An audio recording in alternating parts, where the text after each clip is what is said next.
ফ্লোরিডার প্ল্যান্ট সিটিতে এক নারকীয় হত্যাকাণ্ডে প্রাণ গেল দাদি, মা ও 2 মাসুম শিশুর। আধা মাইলের ব্যবধানে দুটি আলাদা জায়গা থেকে মরদেহগুলো উদ্ধার করেছে পুলিশ। অলৌকিকভাবে বেঁচে গেছে একটি শিশু। স্রেফ হত্যাকাণ্ড নাকি এর পেছনে লুকিয়ে আছে অন্য কোনো রহস্য? রবিবার ভোরের সেই রহস্যময় পদযাত্রার ভিডিও খুঁজছে পুলিশ।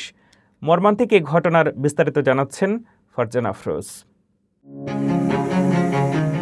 যুক্তরাষ্ট্রের ফ্লোরিডার প্ল্যান্ট সিটি এখন এক গভীর শোক ও আতঙ্কে নিমজ্জিত। গত রোববার সকালে একই পরিবারের 4 জনকে নৃশংসভাবে হত্যা করা হয়েছে।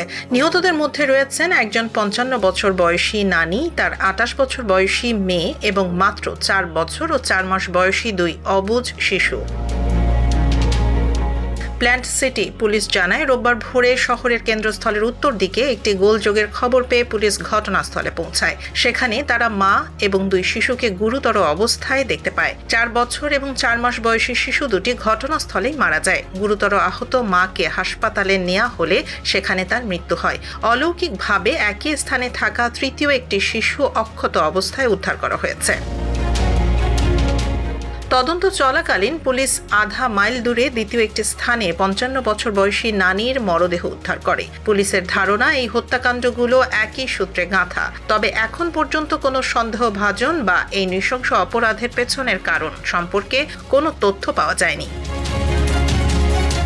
পুলিশ এই রহস্যময় হত্যাকাণ্ডের কিনারা করতে ওই এলাকার বাসিন্দাদের সহযোগিতা চেয়েছে।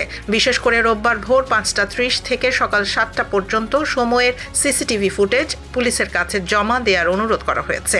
তদন্তকারীরা এমন কোনো ভিডিও খুঁজছেন যেখানে একজন নারীকে 3টি ছোট শিশু নিয়ে হেঁটে যেতে দেখা গেছে।